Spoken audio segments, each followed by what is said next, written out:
at the end of my demonstration, I'm going to ask you guys one or two questions. And I noticed that you guys brought bug out bags today, and that's a concept.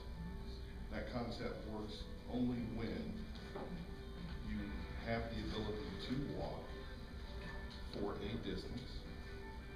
You know, that's barring you have no health issues. You know, that's barring that your pack doesn't weigh, you know, a certain amount of weight that you're uncomfortable with. And once you start to bug out, at what point do you make a decision where to go? Have you made that decision in advance? I'm looking at you in particular because you seem to have a good pack, but you have a place to go. I have no place to go. Okay. That's something I'm going to address right now. You need a place to go. Because you obviously have some reservations about carrying a weapon. No. No? No. Okay. None. You carry a weapon to keep take what's yours. You don't carry a weapon to take from other people. You keep a weapon to keep what's yours. Everybody comfortable with that? A weapon is a tool that you use to keep you secure. So, having said that, I don't necessarily believe in a bug out bag. We have so many bug out things established that he saw last week. We have two kids. I have two kids, and we have totes. And you know, I deliberately bought a Yukon XL so I would have room for two kids. Totes. I have pre-positioned. Obviously, my house is. I live 5 miles outside the city limits, so I don't have the luxury of bugging out. I'm bugging in. People are bugging out to my house. My father-in-law keeps his RV at our house for a second, you know, an outside satellite place for other people to stay, as well as it's convenient for him so he can tie his driveway. But you need to know that when you decide to bug out, that's critical. You better have a plan on where to go. You better have made reservations in advance with your group network. And because if you don't, you're going to get to somebody's house and they're going to say, oh, I don't have room for you. No vacancies. So it's important. That part's important. So what I got today for you today is not necessarily a bug out bag. It's an EDC, and it's a minimalist get home kit. You see people with get home bags and this stuff. I drive 48 miles to work one way and 48 miles back home every day. And I drive that up and down I-75 and I-35. And it's important that I be able to get home. And some people have a different mindset as they're driving down I-75 blissfully at 75 miles an hour or whatever the speed limit is, or whatever you feel the speed limit is. I take the time, I'm looking at areas where I can hide in, take shelter in, culverts, you know, the large culverts, whatever I need to, and places that can provide me shelter.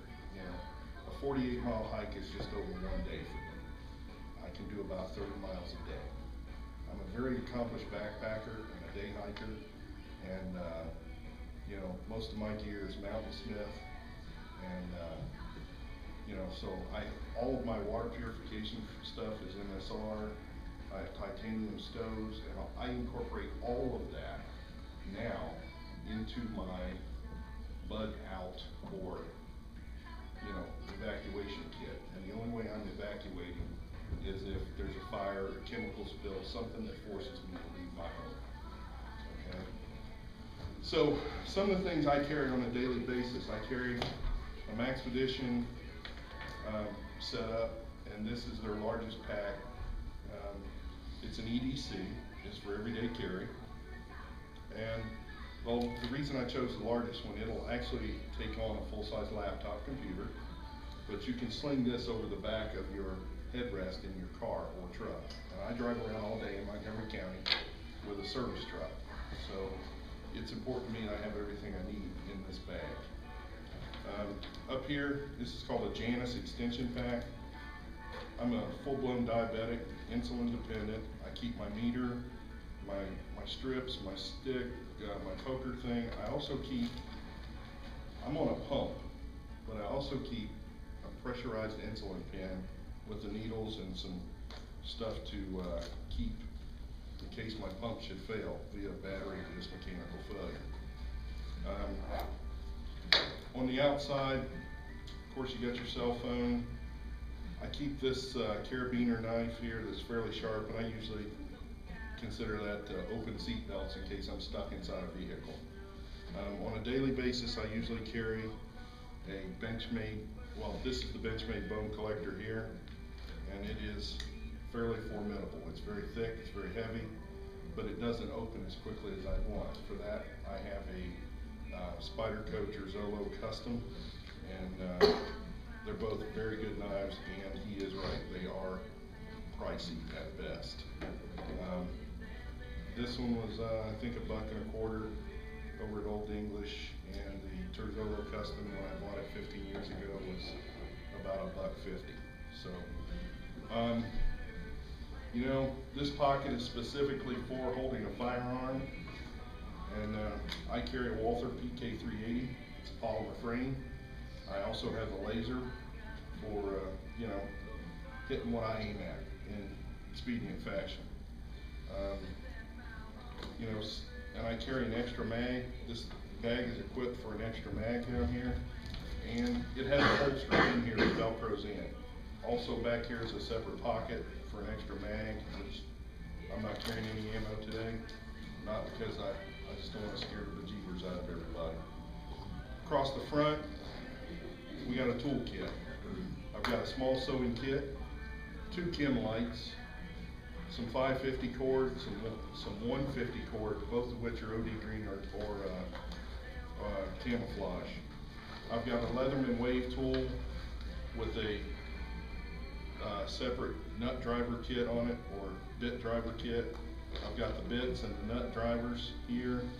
I've got a little P38 can opener and a little tiny Swiss Army knife that I usually use for cleaning my fingernails, but a P38 can opener, guys. Everybody needs one, okay? Don't be the person trying to open a tin can and cut their fingers off using a full-size Bowie knife or something. It's not cool. It doesn't look good when you show up in the emergency room, if you can get the one. And he's right. I've done many videos on having your stuff on USBs. I keep 2. This one only has prepper stuff. Anything that I need, like car titles, deeds to my house, any of that stuff, birth certificates, death certificates, it's all on here. This is a 16 gig drive, this one's a 2 gig drive, and I usually just keep some family pictures on here that are near and dear. I have I like to put the stuff that I'm going to restore, or I have what I call an art, which is nothing but restoration stuff. If I have to restore photos or whatever, I have those on 4.7 gig DVDs. This up front, I'd like to tell you there's a bunch of critical stuff in here, but it's just my checkbook and my keys. I got some headphones that you plug into my phone, and that's about it. Over here, I got my glasses and my reading glasses. I've got a Volta over here, which is also made by Max Edition. Keep extra batteries for my flashlights, and I keep extra batteries for my pump, because you know, you don't want that sort of stuff going down. So as you get into the pack, I've got a tactical light, a good tactical light. You know, like he says, don't cheese out on tactical lights. I mean, this one has a high, low, and a setting for when you can dazzler. Yeah, it just blinks, you know. Yeah, it gets your attention, lets people know that you're not a victim, you know. Can I ask you a question? Yeah. Some of the gun stores, you see some of the smaller lights that, that around $25. They're 240 lumens. And are those decent quality? I have a couple, and I'm just wondering if that's adequate. Yeah, or I'm not old school that you have to pay $150 for a tactical light. I just don't. I got 3250 in that here. cost. By the way, I'm a Class 2 manufacturer of Class 3 firearms. So some of this gear I think just either cost, you'll keep hearing me mention that. You know, what you need is something in about the 150 lumen range. And you can get that for, if you look online, the China folks have some that are great, and they meet all the specs for a decent price. I'm not a big fan of shopping in China, but, you know, last week there was a couple show up at our meeting that had some tough flashlights, and they work, but what, you say you had to order 10? I got 10, got them for $7, $6 a piece. Right. And they were 230 lumens or something. So that's what this is about. You get together, you figure out who wants them, you go in on it, everybody gets one at decent cost. That's why MVOP meets, that's why you guys meet, you know. That's what it's all about, it's networking. Networking to save you money and get what you need. Battery, of course, has some really good LED flashlights. Really? Yeah. I'll be in there next week, I'll just use some. I keep some pins out front here and some stuff. I keep a Thomas pocket reference, and this is, you know, invaluable for a lot of different things. I won't even go into what things that's invaluable for, but just trust me, it's invaluable. I have had a CPR class through my employer, so I keep this just, you know, in case. God, I hope I never need it. I hope none of you ever need CPR, but things happen. I also keep a sport with a multi-purpose tool thing on it here that I have used quite a bit. I keep some energy drink. You're on the highway, you break down, or you're stranded, you know, you're 4 hours past your dinner time, and you're hungry, you're tired, take one of these and you're okay. Now, a lot of people might say they're not exactly the healthiest thing for you, but if you're in a pinch, You're in crisis. you're in a crisis, you know. Because I am a diabetic on insulin pump, I have a glucosamine emergency kit, and this is my electronics bag here. And I tell you, this is pretty cool. There's another gizmo out now that is a little stove, a wood-powered stove that has a USB port that you can plug in all your BioLite. What is it? BioLite. I want one. I'm gonna get one. I'm a gear kid, so, you know, I keep a spare battery for my camera. They're out. I keep all these USB charging cables, and also I have an AC adapter and I have a 12-volt adapter that I can plug into USB things. My SUV is equipped with all these 12-volt plug-ins, and, you know, I decided that if I have to bug out, my SUV is going to be a huge part of that. So, that's about it for this bag here. Oh, wait a minute. You know, I work in the public every day, so I keep a good oral hygiene kit that's Carmex and stuff for your lip treatment. It's also flossers, and occasionally I'll slip in some one of those little 97-cent mouthwashes, you know. Now, we talk, oh, this will come in handy when I show this, but I always keep some powder drink mix to cover the taste of treated water. Now, last week we taught a fellow a lesson about having a good potty kit. I left Nicaragua with dysentery, and I promised myself I'd never be in that position again. I came from drinking dirty water. But one thing I can tell you, a potty kit coming back home would have been great. I buy these Clorox to-go packs, and you're saying, oh, you're not wiping yourself with those. No. The area of operation means, say if you have to use a porta john, seat's all jacked up, you wipe down your seat and your area where you're going to be making physical contact. That's your area of operation.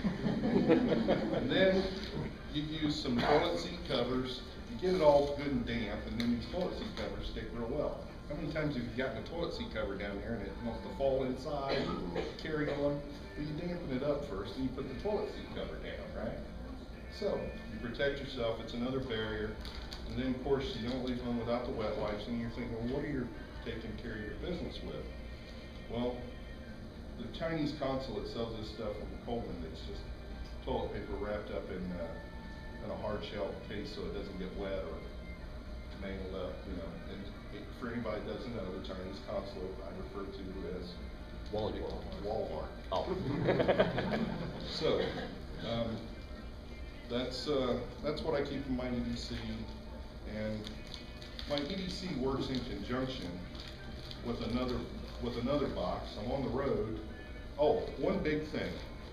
He said he had pepper spray, and I'm a big fan of pepper spray. I'm also a big fan of trying not to shoot people, but if I have to restrain people, I have these, and I also keep some inside here. Because you know what, I'd rather zip tie you to a telephone pole than shoot you. I may hold a gun to your head while I'm zip tying you to a telephone pole, but shooting you is a last resort, okay?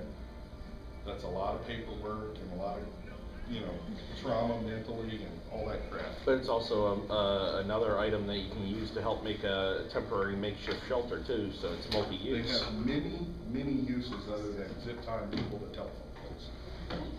You can zip tie them to cars too. Yeah. This is The what I bumper. refer to as my get home box. I've got a 2-person bivvy. This is by SOL? SOL. Survive Outdoors Longer. Yeah. Or, no, military. That's a 2-person bivvy. A lot of people have the emergency blankets that wrap around them. This is an actual bivvy. You step into it a lot like a sleeping bag. I bought this for $5 on eBay, okay? You can't beat it, okay? If you're a large person like myself, this is a 2-person, but I'm thinking maybe just me. Person and a half. Okay, so I keep these emergency cards, and all these do are keep you with a level head. They start, if you're lost, relax. It has edible plants, how to survive, how to establish shelter, water, you know, first aid, you name it, it's on here. Everything you need to survive, it's on here. Where'd you get those? Online. Let's see, there's an outfit I've had called. them since online was available. Okay, guys, I've been prepping for 25 years when they called it a survivalist. I have gear that's pre-staged that I haven't looked at in 10 years. Okay, so Survival Resources would have those cards right. online. I also have 550 cord and 150 cord, and some of my 550 cord is elastic. Because it may come a time when I have to use the lashing holes here to lash this to that, or the zip ties can do it. But it all makes one big giant system. I got a chem light in here. I've got just a cheap mag light. I check the batteries on every month. It's not meant to get you out of trouble, just keep you moderately so that you can read the cards, basically. I got, you know, good old-fashioned potable, aqua potable here. More zip ties. As you can tell, I'm a big fan of zip ties because they have a million and one uses. Rubber bands. I've got a bunch of rubber bands in different configurations. Again, a million and one uses. I've got a saw here that you can use as a snare, but I gotta tell you, that's rough duty. I'd rather use it for a saw. I am gonna upgrade my saw to a more heavy duty saw. Now, you're saying, well, what are you gonna eat? These are called survival tabs. They are available online. And for anybody that's got a military canteen, they fit inside the canteen cover. Okay? 12 of these is 2,000 calories. So this is one MRE. Another MRE, you know, there's 4 of them here. We talk about a means to start fire. One thing you won't find in here is a lighter. I haven't bought it yet, because I want one of those Helios lighters that's windproof and all the neat bells and tricks and stuff. I keep a USGI ferrocerium rod, magnesium, and some aluminum foil, wax linen cloth, and it's got complete with instructions that are also wax, so they won't get wet and you can't read them. And you're welcome to open that up and take a look at it. It's a pretty cool little kit. But it works. Now, you're gonna probably need some fuel. I keep a bundle of cotton balls, some Caramax, a couple things of Caramax. If that doesn't get your fire started, you need to use a blowtorch. Okay? I also have matches, USGI match case with the ferrocerium rod on the bottom. They're not waterproof matches, they're just normal blue tip Ohio matches. I've got a compressed muzzle and bandage for some first aid in case, you know, got a silver compass. I have GPSs, but I tell you, you know, I grew up reading maps. I grew up reading USGS topo maps, and that has never failed me, ever. I also have another blanket, OD green on one side, can add for some camouflage if you need be. Silver on the other side, take the silver stuff, use it for a signaling device. Got some super glue, 8-in-1 uses. AD&D cream, in case you get cut. In some parts of the world, they cut it good. So, one thing you haven't seen is if I'm on the highway for more than a couple of days, my food supply runs out. I've got these things right here that, you know, Buck Run actually makes some airs. Buck Run 11 is a buddy of mine. This is a fishing kit that's on all military USGI aircraft. And I want you to know that there's two of them in here. They're called Thompson snare. okay, but the other name, the name for them is Speed hook? Speed hook. And they're available to a guy over in Indiana. They were actually advertised 10 or 15 years ago. And they were on the Oprah Winfrey show about 15 years ago, when she actually had a show on public TV. This is a USGI Air Force survival kit for jungle use. It's designed to fit inside your cargo bucket on your BDUs. I've tuned it up a bit, and I've added some stuff that wasn't normally in there, but you know, the contents are pretty.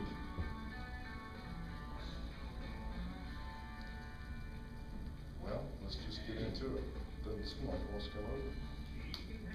Well, you have to go through an injection sequence first now.